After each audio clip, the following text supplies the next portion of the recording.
Hello and welcome to the show. My name is Joe and this is a new series where we will be reviewing all manner of cars. Over the coming months you will see anything from hot hatches to supercars, pickup trucks to 4x4s and everything in between. We'll be putting them through their paces and end up with setting a hot lap on our lap times leaderboard. Our test track will be the Donington Park GP circuit, a 2.5 mile long loop in the heart of the English Midlands with enough corners and narrow straights to really test these cars to their limit. This is Stop the Clock.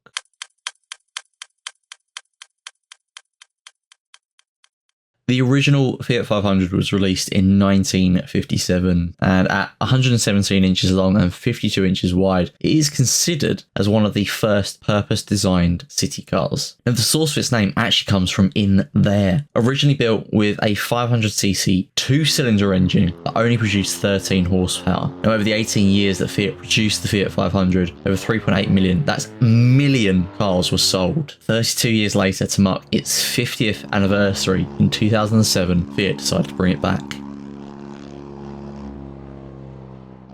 At the Geneva Motor Show in March of 2008, Fiat revealed they had handed the 500 over to Abarth. Now, Abarth is to Fiat what the ST is to Ford, the AMG to Mercedes, or the M-Line to BMW. Abarth took this new shape Fiat 500, fitted a 1.4 litre turbocharged engine that is capable of producing 160 brake horsepower, so it's just a little more than the original. You can currently buy one of these new from Abarth, and it starts around about £23,000, that's without all of the bells and whistles. But on the second hand market you can find a decent one for around about £6,000, depending on you finding those bargains. The Abarth is a fantastic little car, really holding true to its origins as a city car, with enough character to really stay exciting in all scenarios. With a 0 to 60 time of just under 8 seconds, it's not exactly quick off the line, but for a hot hatch, I don't think that's anything to be sniffed at. The Abarth 500, unlike its unmodified Fiat counterpart, is not designed for new drivers. The power this thing has will make it too expensive to insure for a young driver, but for those of you with a little bit of experience, and more importantly a few years under your belt, this could prove a very fun little runabout for your next car.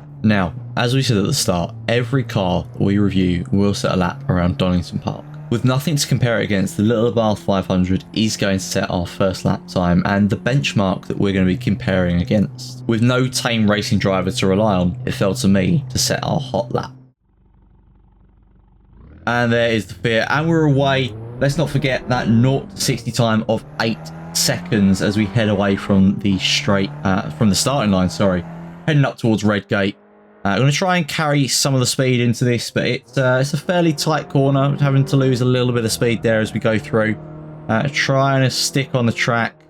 We'll say that's following the racing line as we head up towards Hollywood. Now we're going to try and carry some of the speed. This is a nice gentle corner as we head down the hill, heading towards the Craner curves, a nice gentle curve as we head up towards the old hairpin. Now let's not forget the Fiat only has 160 brake horsepower. It's not the most powerful car that we're going to... Oh, it's gone off wide.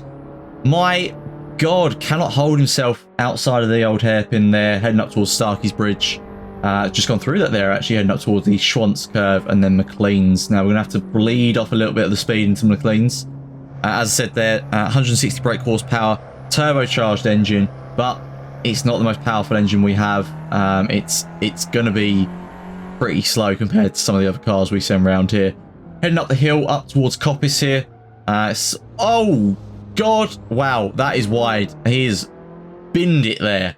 Heading out of Coppice, the tighter end of that onto the back straight. Now, he's really got an opportunity to open the car up here, get some speed down, get it up to its top speed as we head up towards the Fog TS's, and hard on the brakes there, taking the speed off.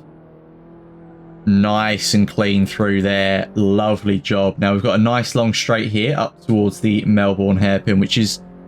Melbourne is going to be a real test of the car's handling, but there we go. Bleeding a lot of the speed off coming into that. Nice and tight around there. It's a very difficult corner, but managed it successfully. A little bit of speed on the gentle corner round towards Goddard's. This is the final corner. Taking a lot of speed off again as we come round onto that start-finish straight. Going through the Wheatcroft straight here, is the name, up towards the finish line and across the line. Okay, so what time did we get? 2 minutes 19.9 1:09. That's not a bad time. I will take that. That is our first time around Donington Park in the Fiat 500 Abarth. A very interesting little car. I am a fan. I certainly recommend it to anyone who is looking for a fun little hot hatch. Please do go and check it out.